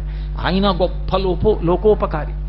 ఆయన పితృదేవతలకి కవ్యం పట్టికెడతాడు, దేవతలకి హవ్యం పట్టికెడతాడు. మనకి పాచకుడై వంట బ్రాహ్మణుడై ఇంట్లో అన్నం వండి పెడతాడు. ఎందుకని? భగవత్ శాసనం. ఆయన అలా వండి పెట్టకపోతే అన్నం ఎక్కడి నుంచి వస్తుంది? అందుకని ఆయన అన్నం వండి పెడతాడు. అటువంటి అగ్ని కాంతి స్వరూపుడు. అగ్ని వెలిగితే వేడే కాదు, కాంతి కూడా ఉంటుంది. అంతటి కాంతి కలిగినటువంటి అగ్ని సూర్యుడు తిరగగానే ఒక్కసారి చిన్నబుచ్చుకుని నమస్కారం చేస్తాట. అనూరుడు చెప్తాడు, సూర్య భగవానుడు నీ వైపుకి తిరిగాడు అగ్నిహోత్రుడా, నీ కాంతి ఉపశమనాన్ని పొందింది, తగ్గిపోయింది ఆయన కాంతి ముందు, నమస్కరించంటాడు. ఉత్తమ బ్రాహ్మణుడు. అనూరుడు చెప్పక్కర్లేదు, చెప్పకుండా నమస్కరిస్తాడు. అసలు సూర్య భగవానుని యొక్క రథసారథే విచిత్రం. అనూర దర్శనం, అనూర స్మరణం అంత గొప్పది. ఆయన పేరు అసలు అనూరుడు కాదు, అరుణుడు. అనూరుడు అంటే ఊరువులు అంటే తొడలు, అనూరుడు అంటే తొడలు లేనివాడు. అసలు మహాభారతంలో ఆదిపర్వంలో ఆయన గురించి ఒక విశేషం ఉంది. కృతయుగంలో కశ్యప ప్రజాపతికి వినత, కద్రువ అని 2 భార్యలు. 2 భార్యలైతే వాళ్ళిద్దరూ కూడా కశ్యప ప్రజాపతిని ఎంతో కాలం సేవించారు. కొన్ని వేల సంవత్సరములు సేవించారు అప్పటి ఆయుర్దాయాన్ని బట్టి. సేవిస్తే ఆయన ప్రసన్నుడై అన్నాడు, మీకేం కావాలన్నాడు. కద్రువంది, నాకు పొడవైన శరీరం కలిగిన వాళ్ళు, పరమతేజోవంతులు, గొప్ప బలం కలిగినటువంటి వాళ్ళు, నాకు కొన్ని వేల మంది పుత్రులు కావాలండి. ఆయన అన్నాడు, తథాస్తు. వినత వంక తిరిగి అన్నాడు, నీకేం కావాలన్నాడు. కద్రువ ఎటువంటి బలవంతుల్ని బిడ్డలుగా అడిగిందో అంతకన్నా బలవంతులు, అంతకన్నా బుద్ధిమంతులు 2 కావాలి బిడ్డలని. తథాస్తు అన్నాడు. పుత్రకామేష్టి చేశాడు. పుత్రకామేష్టి చేసి వాళ్ళిద్దరిని అనుగ్రహించాడు. వాళ్ళు గర్భములు దాల్చి అండములు పెరిగాయి. పెరిగితే అండాన్ని తీసి దాదులకిచ్చి నీతి కుండలలో పెట్టి పెంచుతున్నారు. పెంచుతుంటే ఒక 500 సంవత్సరములు అయిపోయిన తర్వాత కద్రువ తాచినటువంటి నీతి కుండలలోంచి వాసుకి, తక్షకుడు, శేషుడు మొదలైనటువంటి మహాసర్పములు బయటికి వచ్చాయి. వినతకి బాధ కలిగింది. ఆవిడికి బిడ్డలు పుట్టేశారు, నేను దాచినటువంటి 2 గుడ్లు అలాగే ఉండిపోయాయని తొందరపడిపోయి చూద్దామని పుల్ల పెట్టి ఒక గుడ్డు బద్దల కొట్టి కొద్దిగా పెంకు విచ్చుకునేటట్టుగా చేసి కెలికి చూసింది. అందులోంచి ఇంకా తొడలు ఏర్పడినటువంటి వాడు, ఊర్ధ్వ శరీరము మాత్రమే ఏర్పడినటువంటి మహాతేజోవంతుడు పైకొచ్చాడు. గర్భస్థమైనటువంటి శిశువు పూర్తిగా ఏర్పడకుండానే బయటికి వచ్చేటట్టుగా ప్రవర్తించడం ఎంతటి దోషమో, అది ఎన్ని జన్మలు కట్టి కుడిపేస్తుందో, ఎంత తల్లి అయినా సరే ఆడదాన్ని. ఆ పాపం పోయేటట్టుగా చూడడానికి ఆయన అన్నాడు, అమ్మా నువ్వు చాలా తప్పు చేశావు. నేను పూర్తిగా ఏర్పడక ముందే గుడ్డు యొక్క పెంకు భాగాన్ని పుల్లతో కెలికి నేను పైకొచ్చేట్టు చేశావు. ఈ పాపానికి ఫలితం అనుభవించేస్తావు. నువ్వు కొంతకాలం కద్రువకి దాస్యం చెయ్యవలసి ఉంటుంది. ఇప్పటికైనా తొందరపడి 2వ గుడ్డుని చిదమకు, అందులోంచి మహాతేజోవంతుడైనటువంటి వాడు పైకొస్తాడు. వాడు నీ దాస్య విముక్తికి కారణమవుతాడు. అమ్మా నేను సూర్య భగవానుడికి రథసారథిగా వెళ్ళిపోతున్నానని వెళ్ళిపోయాడు. ముందు పుట్టినవాడు కదూ అనూరుడు, అరుణుడు ఆయన పేరు, ఎర్రటి కాంతితో ఉంటాడు, అందుకని అరుణుడు అని పిలిచారు. అరుణుడు సూర్యుడికి రథసారథిగా వెళ్ళిపోయాడు. ముందు పుట్టినటువంటి అరుణుడు వెనక పుట్టిన గరుత్మంతుని కన్నా శ్రేష్ఠుడు, చాలా గొప్పవాడు. గరుత్మంతుడు విష్ణువు యొక్క వాహనం. ఆతత పక్షమారుత ప్రజకంపిత ఘూర్ణితాచల వ్రాత మహర్ణవుండు అంటాడు నన్నయ్య గారి భారతంలో. ఆయన రెక్కలు అల్లార్చి వస్తుంటే వేదనాదములు వినపడుతుంటే అందులోంచి అలా వస్తాడు. అటువంటి గరుత్మంతుడు విష్ణువుకి వాహనం అయితే మరి ముందు పుట్టిన అన్నగారు అంతకన్నా గొప్పవాడని ఎలా చెప్పడం అంటే, ఇంకా గరుత్మంతుడు విష్ణువుకి తిన్నగా వాహనం అయ్యాడు, తానే గుర్రమైనట్టు వాహనమైతే. కానీ అనూరుడు అలా కాదు, తాను సూర్య రథానికి చోదకుడయ్యాడు. ఆయన భగవంతుడికి వాహనం కాదు, భగవంతుడి వాహనాన్ని నడిపేవాడయ్యాడు. తాను గుర్రముల మీద రథం మీద కూర్చుంటాడు. అందుకని శ్రేష్ఠుడు. గరుత్మంతుడికి పక్షపాతం ఉంది. పక్షపాతం అంటే పక్షములంటే రెక్కలు, పాతము అంటే గాలి వీచేటటువంటి శక్తి. రెక్కలు ఊపుతాడు, రెక్కలు ఊపి వెడతాడు. అనూరుడికి ఆ పక్షపాతం లేదు, అంటే రెక్కలు ఊపి వెళ్ళడు, రథాన్ని నడిపిస్తాడు. అందుకని శాబ్దికంగా చూస్తే పక్షపాతము లేనివాడు అనూరుడు, పక్షపాతం ఉన్నవాడు గరుత్మంతుడు. అందుచేత ముందు పుట్టినటువంటి అనూరుడు గరుత్మంతుని కన్నా శ్రేష్ఠుడు, పెద్దరికాన్ని వహించాడు. పైగా ఆయన రథాన్ని నడిపేటప్పుడు చాలా ఆశ్చర్యం ఉంటుంది. రోజు సూర్య రథానికి తెల్లవారకట్ట నమస్కారం ఎంతమంది చేస్తారో వర్ణిస్తారు. అసలు దాన్ని భావన చేసి ఆ బింబం వంక చూస్తే చాలండి తెల్లవారకట్ట. ఇప్పటికీ నాకు విశాఖపట్నం ఉపన్యాసాలకు వెళ్ళడం అంటే సరదా. ఏమిటంటే ఓ రోజు తెల్లవారుధామం లేచి సంధ్యావందనం చేసి సముద్రపుడికి వెళ్ళి కూర్చుంటాను. కూర్చుంటే అందులోంచి అసలు ఆ అరుణారుణ బింబం లేస్తుంటే ఎర్రటి కాంతులు సముద్రం మీద పడి వెనక వైపు తెల్లవారిపోతుంది.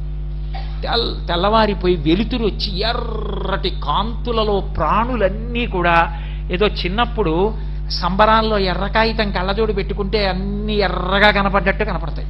కాసేపటికి బంగారు రంగులోకి తిరిగిపోతాడు. ఆ తర్వాత ఇక దుర్నిరీక్షుడు. అసలు ఆ సూర్యోదయ ఘట్టాన్ని చూడ్డమే చాలు.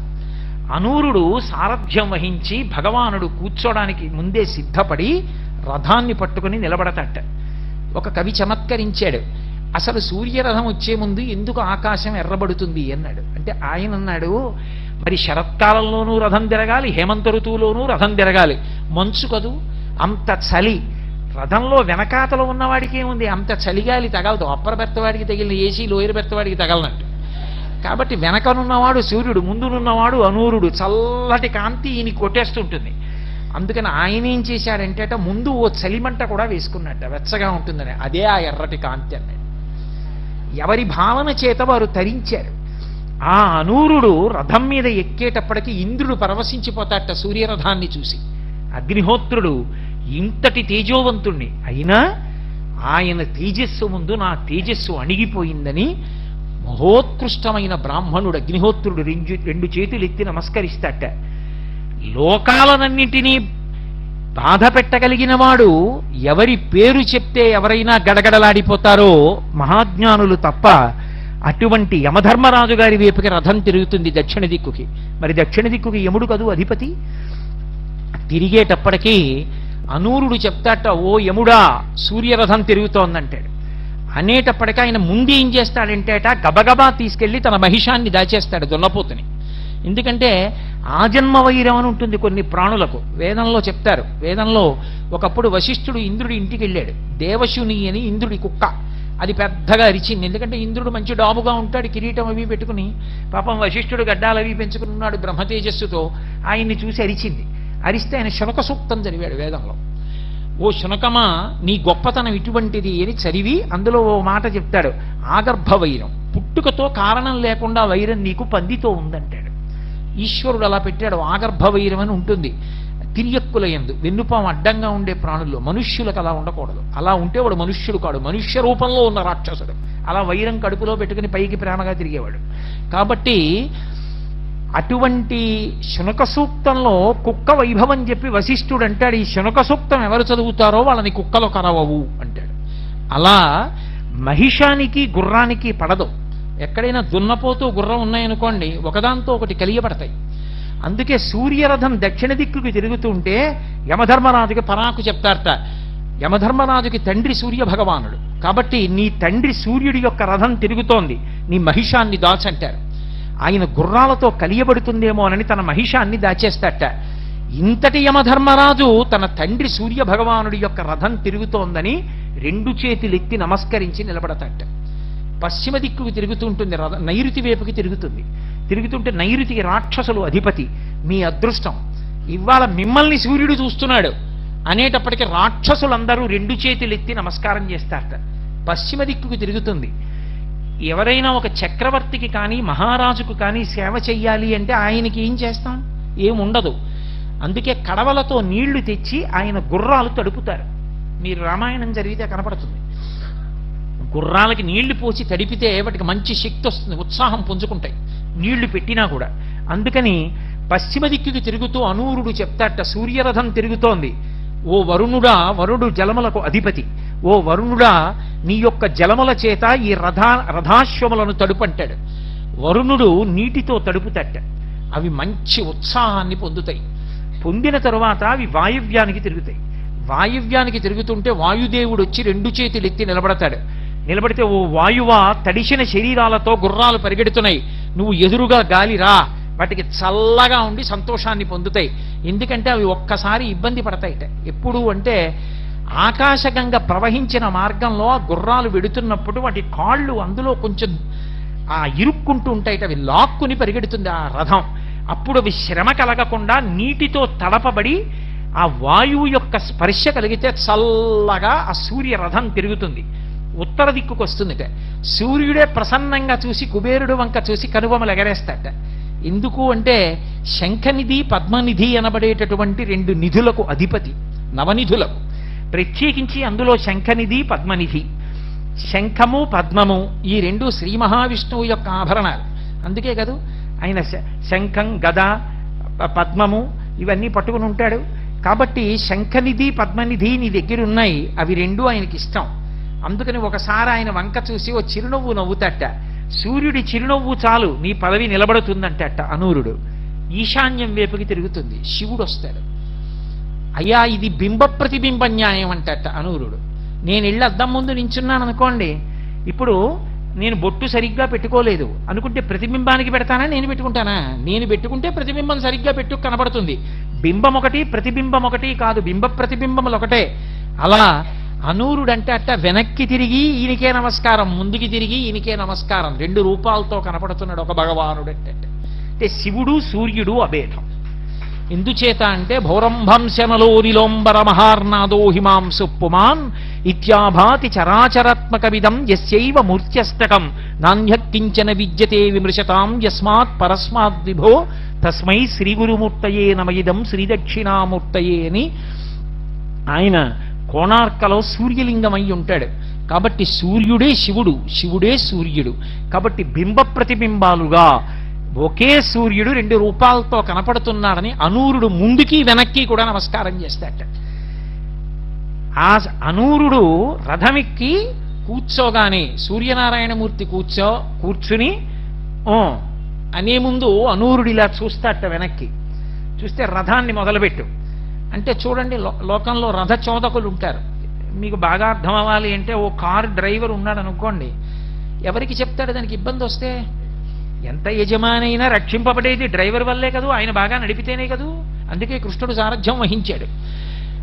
అయ్యా ఈ మధ్య బ్యాక్ టైర్ అంత బాగులేదండి, కొంచెం చక్రం మారిస్తే బాగుంటుంది సార్ అంటాడు కదూ, యజమానికే చెప్పాలి. సూర్యుడి వంకి ఇలా చూస్తాట అనూరుడు. చూస్తే సూర్యుడు అంటాట, ఓ అనూరా, రథానికి పగ్గాలు మారుద్దాం అనుకుంటున్నావేమో, వరుణుణ్ణి అడుగుదాం అనుకుంటున్నావేమో. పాశాలు, వరుణుడి దగ్గర పాశాలు ఉంటాయి. అందుకే ఆ వరుణ పాశములు అంటారు. ఆ పాశములు ఉంటే అవి గుర్రాలకి వేద్దాం అనుకుంటున్నావేమో, మంచి పాశాలని. మన గుర్రాలకి వాడే పాశాలుగా వరుణ పాశాలు కూడా పనికిరావు. ఇవి సర్పపాశాలు, గొప్ప సర్పములను పాశములుగా వేసి పట్టుకుంటాడు అనూరుడు.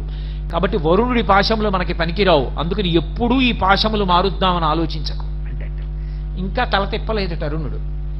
చూసి అంటాట, గుర్రాలు చాలా కాలం నుంచి ఉన్నాయి, ఒక గుర్రాన్ని మారుద్దాం అనుకుంటున్నావేమో. ఇంద్రుడి దగ్గర ఉన్న ఉచ్చైశ్రవం కూడా మన గుర్రాల్లో ఏ గుర్రానికి సరిపోదు. అందుకని గుర్రాల్ని మార్చే అవకాశం ఉండదు, ఇవి ఎప్పటికీ జవసత్వములతో ఉన్నవే, పోనీ అంటట. అయినా అనూరుడు అలా చూస్తాట. చూస్తే సూర్యుడు అంటట, ఏమి మనకి ఏకచక్రధరం దేవంతం సూర్యం ప్రణమామ్యహం, మన రథచక్రం ఒకటే కదూ, చాలా కాలం నుంచి ఇదే రథచక్రం తిరుగుతోంది, దీనికి ఏమైనా మరమ్మత్తు చేయిద్దామంటే బండి ఆపకూడదు, అందుకని చక్రం తీసి చక్రం వేసుకెళ్ళిపోదాం అనుకుంటున్నావా? అందాక విష్ణువు సుదర్శన చక్రం అడుగుదాం అనుకుంటున్నావా? మన చక్రానికి ఏ సమస్యలు రావు, పద, మన రథానికి ఎదురు లేదంటట. లోపల కూర్చున్నవాడి అనుగ్రహాన్ని ఒకసారి స్మరిస్తాట. ఆయన ఆ మాట అన్నాక రథానికి ఎదురేమిటని పగ్గాలోసారి పట్టి లాగి విడిచిపెడతాట, బయలుదేరుతుంది రథం. అందుకని సూర్య రథం బయలుదేరింది అంటే గుర్తేమిటో తెలుసా? ఇంతమంది లేచి నిలబడి నమస్కారం చేస్తుంటారు. ఎలా? పరమ సంతోషంతో. అనూరుడు ఆ రథాన్ని బయలుదేరదీస్తుంటే సూర్య భగవానుడు కర్మఫల ప్రదాతయ్యి లోకమంతటి చేత కూడా ధర్మానుష్ఠానం చేయిస్తూ మహానుభావుడు బయలుదేరుతాడు. అందుకే అటువంటి సూర్యుడు బయలుదేరుతుండగా ఆ రథం వంక తిరిగి ఒక్కసారి నమస్కారం చేసి, దానికి పూజ ఏమిటండి? ఇంకా శంకరాచార్యుల వారు సౌందర్యలహరి పూర్తి చేస్తూ ఓ మాట అంటారు, ప్రదీపజ్వాలాభిర్దివసకర నీరాజన విధి అంటారు. ఏదో సూర్యుడి దగ్గరికి సూర్యుడికి నీరాజనం ఇస్తానని పళ్ళెంలో కర్పూరం వేసి వెలిగించిస్తే ఇది ఆయనకి హారతి ఇవ్వడానికి సరిపోతుందా? సరిపోదు. అలా ఆయనకి పూజ అంటే ఒకటే. మీరు స్నానం చేసి రెండు చేతులు కట్టుకుని ఆయన వంక తిరిగి, ఆయన నమస్కార ప్రీతి, ఆయన ఉదయించడం మొదలవగానే రెండు చేతులు ముకిలించి నమస్కారం చేసి పరమ సంతోషంతో భావన చేస్తున్నారు అనుకోండి, ఎంత ఆనందపడిపోతూ ఉంటుందో ప్రపంచం. ఆ మందిరేహులు ఎలా పడిపోతున్నారో, రథం బయలుదేరడం, అనూరుడు ఆ వైభవం, అన్ని దిక్కుల వాళ్ళు నిలబడడం, మండలాకారంగా రథం తిరగడం, ఇదంతా ఒక్కసారి భావన చేస్తే చాలట. మనసులో ఒకసారి సూర్యరథం కదిలితే చాలు, ఈ రథానికి ఇబ్బంది రాదు. పరమ ధార్మికంగా ఈ రథం వెళ్ళిపోతుంది.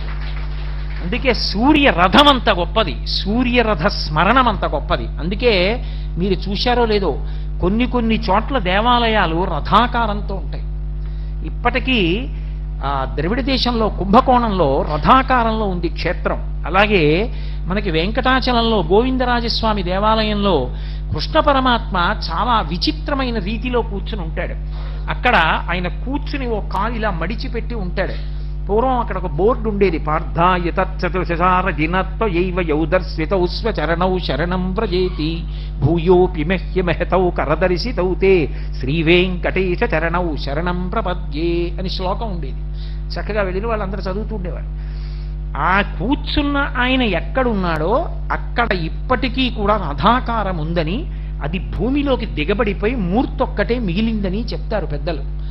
అది కూడా రథాకారమైన దేవాలయం అని. అలాగే కోణార్క్ సూర్యరథం, సూర్యరథం ఎలా ఉంటుందో రథాకారంగానే దేవాలయం ఉంటుంది. అందుకే కోణార్కకి ప్రదక్షిణం, సూర్యదేవాలయ ప్రదక్షిణం సూర్యరథ ప్రదక్షిణం. అది మామూలుగా లభించేది కాదు, అంత గొప్పది. కాబట్టి సూర్యుని యొక్క రథాన్ని స్మరించడం, మానసికంగానైనా దర్శనం చేయడం కూడా అంత విశేషం.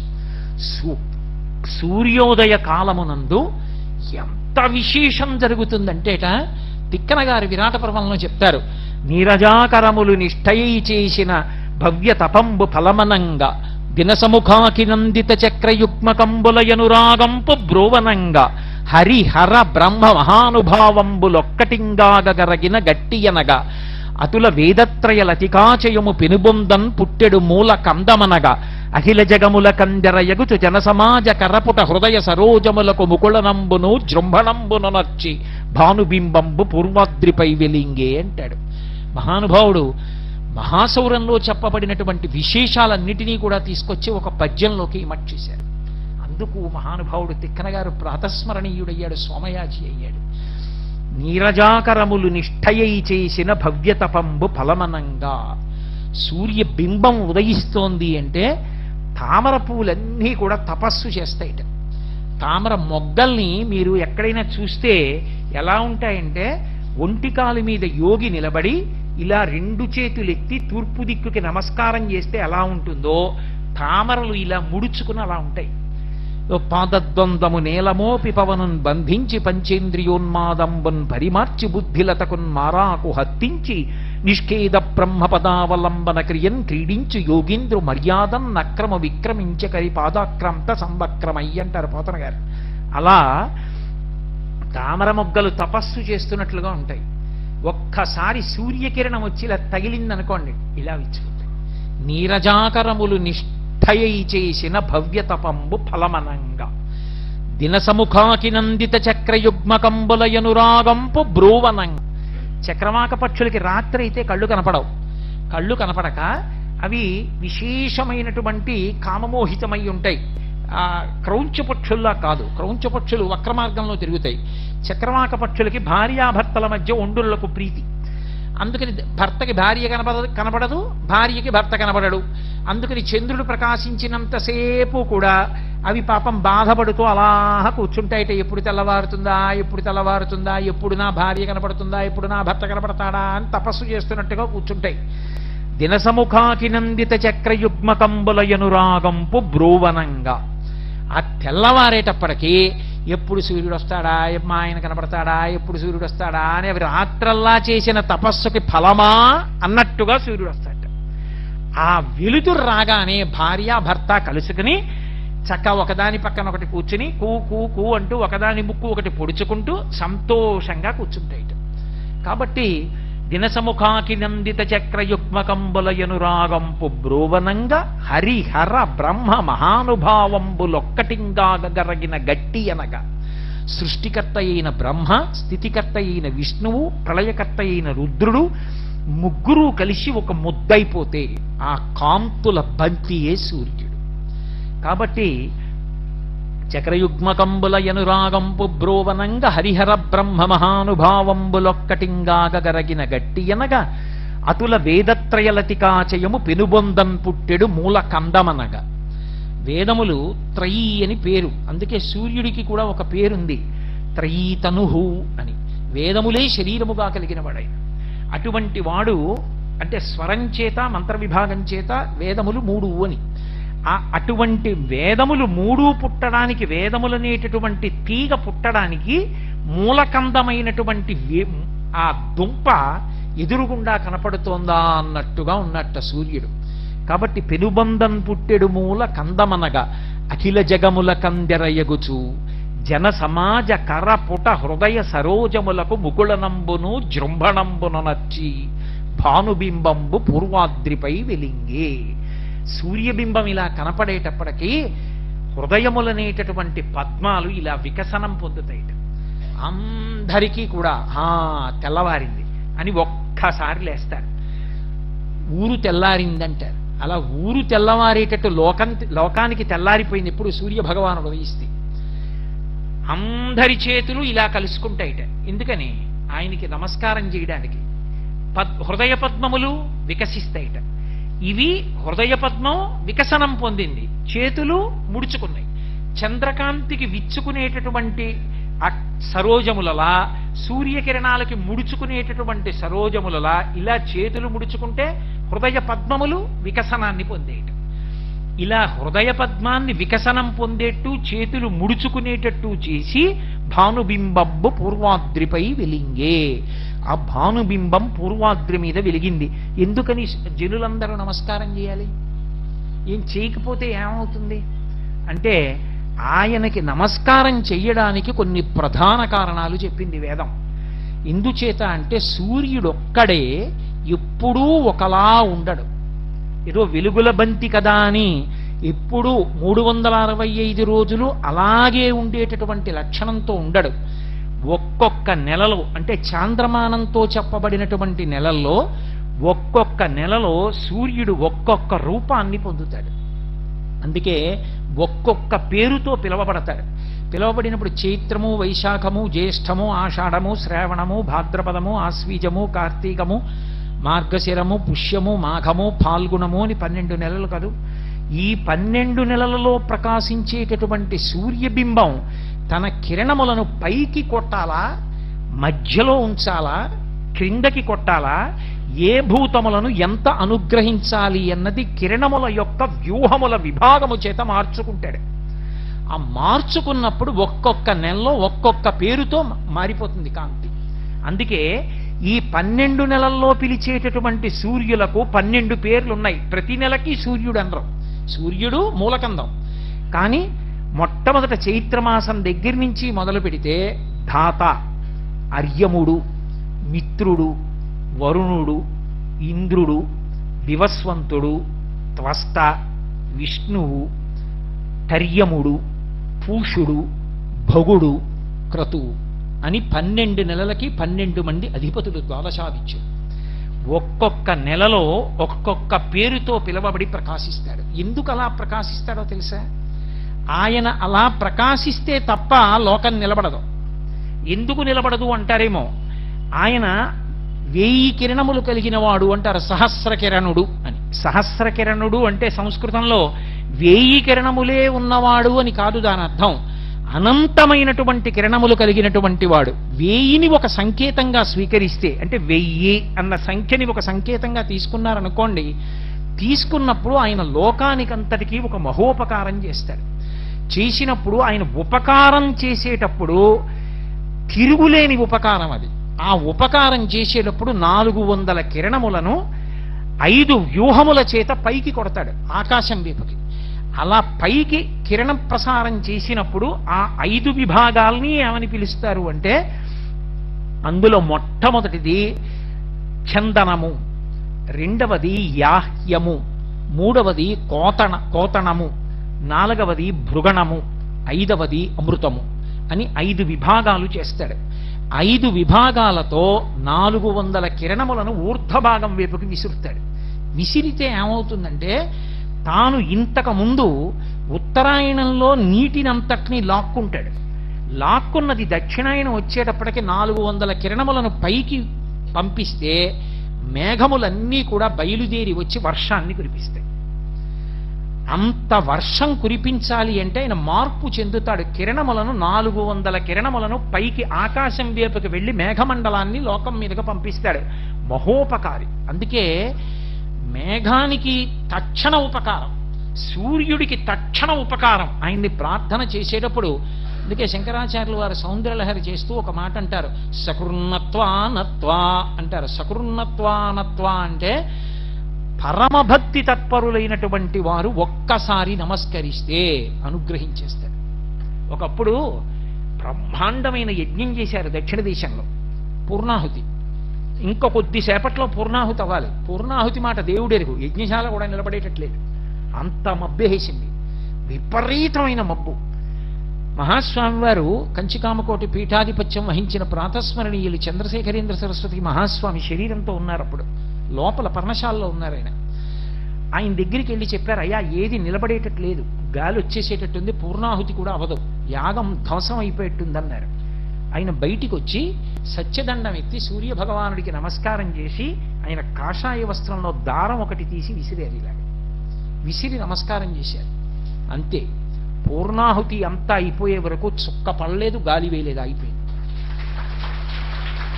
అందుకే మీరు బాగా గమనించండి, శరత్కాలం వచ్చిందనుకోండి, మా చిన్నతనంలో అందరినీ పిలిచి ఒరే తెల్లమబ్బుకి నమస్కారం పెట్టండి రానివాడు. నాకు చిన్నతనంలో తెలిసేది కాదు ఎందుకు ఈ తెల్లమబ్బుకి నమస్కారం పెట్టమంటారని.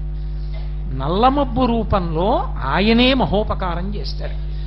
ఉత్తరాయణం అంతా నీరు లాక్కుంటాడు, దక్షిణాయన ప్రారంభం నుంచి కురిపిస్తాడు. కర్కాటక రాశిలోకి వెళ్ళాడు అనుకోండి, ఇంకా వర్ష ఋతువు వచ్చేస్తుంది శ్రావణ భాద్రపదాల నుంచి, ఇంకక్కడి నుంచి వర్షం పడుతుంది. వర్షం పడలేదనుకోండి లోకం నిలబడదు.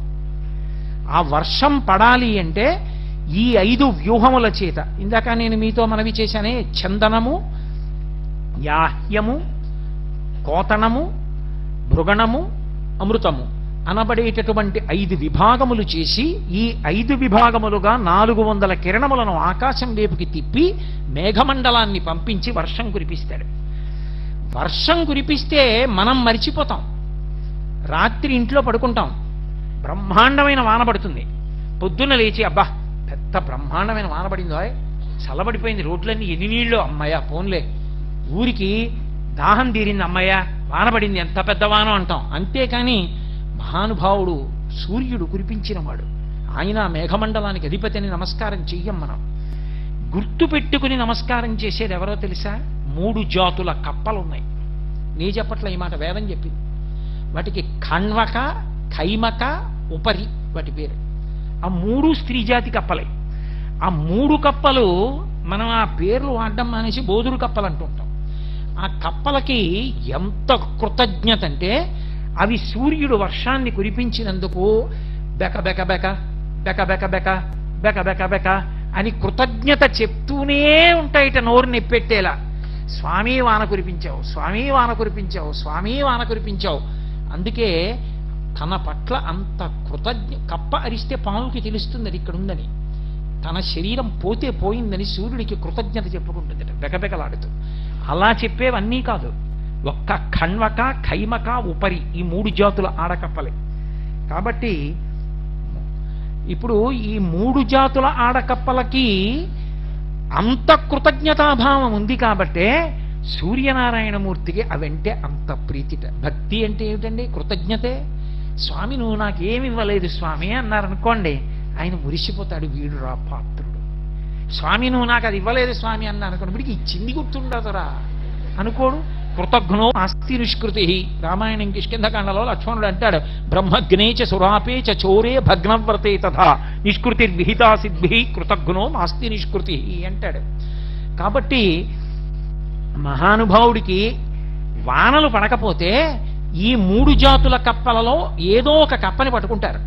పట్టుకుని దాన్ని తీర్చి దానికి అభిషేకం చేసి దాన్ని పల్లకీలో పెట్టి ఊరిరిగింపు చేస్తారు. స్వామి నీ అనుగ్రహం లేకపోవడానికి మా కృతజ్ఞత కారణం, ఇది మేము తెలుసుకుని నీ పట్ల కృతజ్ఞత ఉన్నవాడి కాళ్ళట్టుకుని ఊరేగిస్తున్నాను, నెత్తి మీద ఎట్టుకుని అనుగ్రహించాలి. కప్ప పూజ, కప్పని ఊరేగించడం మూఢాచారాలు మూఢనమ్మకాలై కాదు, వేదం చెప్పింది. ఇప్పుడు నే తప్పు చేశాననుకోండి, నే తప్పు చేసినప్పుడు ఆఫీసర్ గారి దగ్గరికి వెళ్ళలేకపోతే ఏం చేస్తాను? ఆఫీసర్ గారి దగ్గర బాగా అనుగ్రహం పొందిన వాడిని పట్టుకుంటాను. పట్టుకుని వాడిని ముందు పెట్టుకుని, అయ్యా ఇంతకు ముందు చేశాడు కానీ ఈ మధ్య మారాడండి పాపం నేను చూస్తున్నాను, ఓ వదిలేయండి అంటే అంత కోపం ఉన్నవాడు నీకు చెమడా తీసేద్దాం అనుకున్నాను, అతను చెప్పాడు కాబట్టి చూస్తాను అని అవకాశం ఇస్తాడు. ఎందుకు? ఈయన చెప్పాడు కాబట్టి, లేకపోతే వాడు బతుకేమైపోను. అలా మనం కనీసం రాత్రల్లా వర్షం కురిపిస్తే పొద్దున్నన్నా నమస్కారం పెట్టకపోతే కప్ప బెకబెక బెకలాడుతూ ప్రాణం పాము కప్ప చెప్పడానికి సిద్ధపడింది. దాన్ని ఊరేగింపు చేస్తే ఆయన ప్రసన్నుడవుతాడు, ప్రసన్నుడై వర్షం కురిపిస్తాడు. అందుకే కప్పకి పూజ, కప్పని ఊరేగించడం. అంతేగాని అసలు అది ఏమిటో, ఎక్కడ చెప్పారో, ఎందుకు చెప్పారో ఏమీ తెలియకుండా ఇవన్నీ మూఢాచారాలని బయలుదేరకూడదు. అది తప్పది జీవితంలో. అసలు మనిషి శీల వైభవాన్ని పాడు చేసేస్తాయి.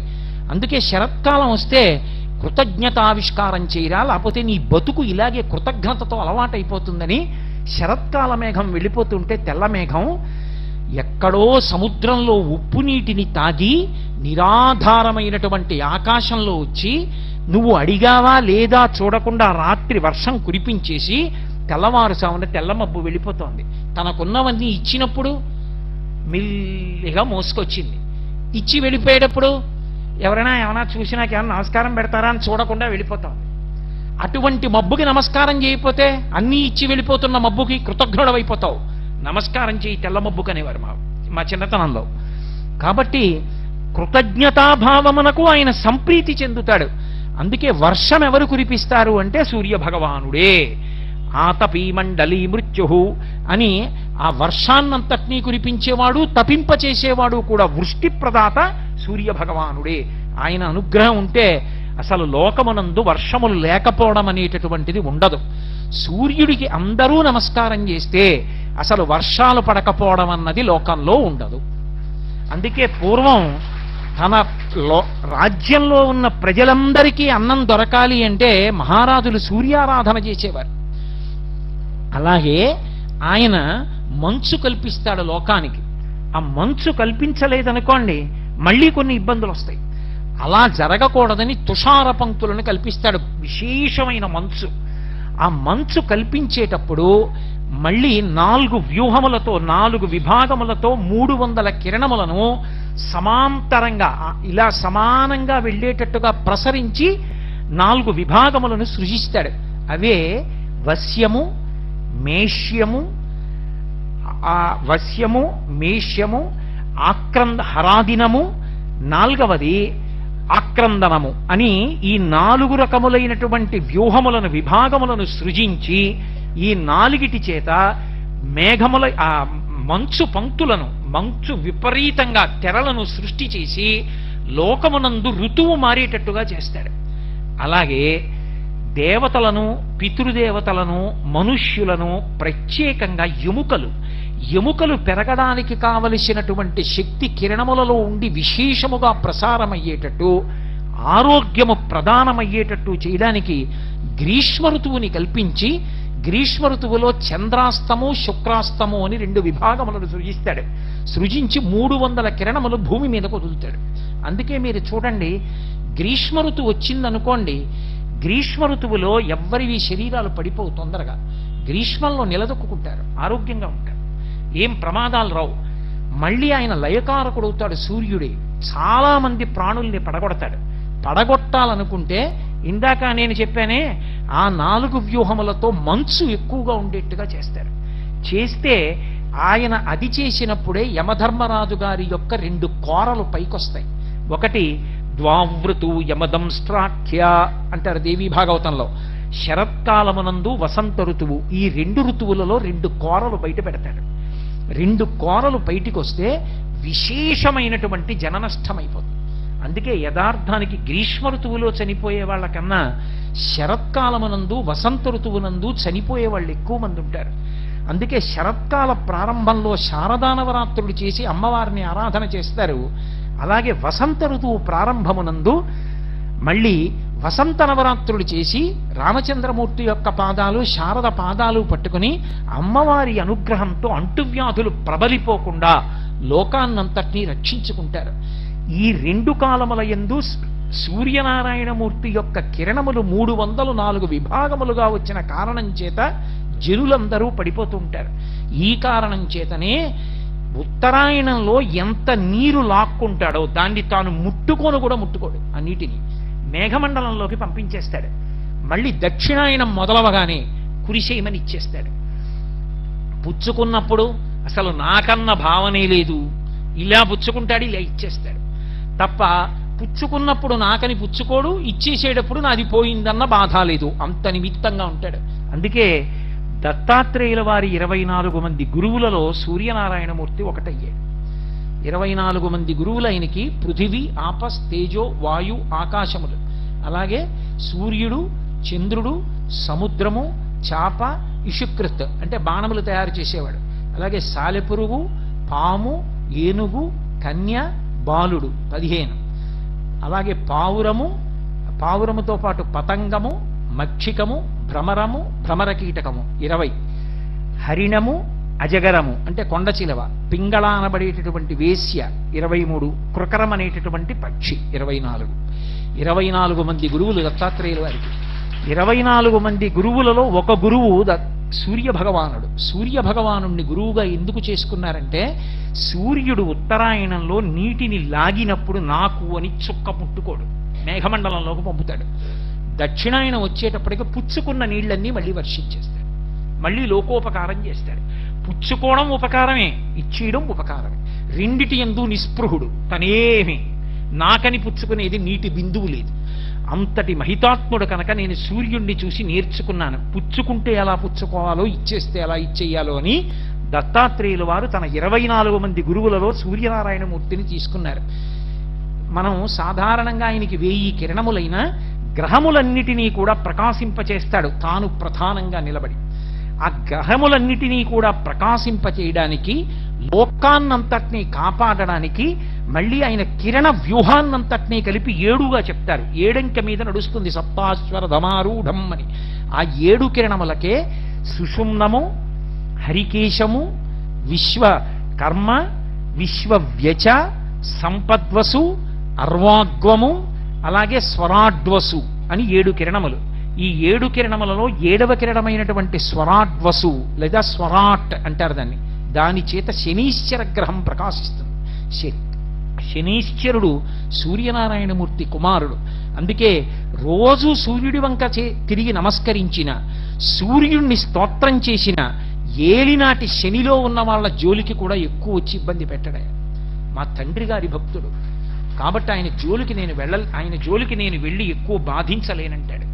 అంతటి మహితాత్ముడు సూర్య భగవానుడంటే ఆయనకి చేసేటటువంటి నమస్కారం అంత వైభవోపేతం. మళ్ళీ ఈ 7 కిరణముల ద్వారా మిగిలినటువంటి గ్రహాలన్నిటినీ కూడా ఉద్దీపనం చేసి ప్రకాశింపచేస్తూ ఉంటాడు. ఆయన కిరణములతోటే చంద్రగ్రహాన్ని కూడా ప్రకాశింపచేస్తాడు. చంద్రగ్రహాన్ని ప్రకాశింపచేస్తే భూమి మీద విత్తనాన్ని ఓషధిగా మారుస్తాడు. అసలు అలా ఓషధిగా ఎలా మారుస్తాడో, ఎంత గొప్పతనాన్ని తీసుకొచ్చాడో మహాభారతంలో వ్యాసుల వారు 2 చేతులెత్తి నమస్కరించి సూర్య భగవానుడి వైభవం గురించి ఏమని చెప్పారో, ఎందుచేత ఆయన లోకమంతా ఆయనకి నమస్కరించాలో, జన సమాజ కరపట హృదయ సరోజములకు ముకుళనంబును జృంభణంబును నర్చి భానుబింబంబు పూర్వాద్రిపై వెలింగే అని తిక్కన గారు ఎందుకన్నారో, అలా నమస్కారం మనం చేయవలసిన అవసరం ఎక్కడుందో, సూర్యుడికి చేసిన ఒక్క నమస్కారం లోకాన్ని ఎంత నిలబెడుతుందో, మనకెంత ఉద్ధరణ కల్పిస్తుందో మళ్ళీ రేపు సాయంకాలం మనం 6:30 కలుసుకున్నప్పుడు యథాశక్తి నా చేత ఋషులు పలికించినంత మేర పలికి ధన్యుడనవుతాను. మంగళాశాసనపరై మదాచార్య పురోగమై సర్వైశ్చ పూర్వైరాచార్యై సత్కృతాయాస్తు మంగళం. మంగళం కోసలేంద్రాయ మహనీయ గుణాత్మనే చక్రవర్తి తనూజాయ సర్వభౌమాయ మంగళం. ఉమాకాంతాయ కాంతాయ కామితార్థప్రదాయినే శ్రీగిరీశాయ దేవాయ మలినాథాయ మంగళం. సర్వం శ్రీ ఉమామహేశ్వర పరబ్రహ్మార్పణమస్తు. స్వస్తి.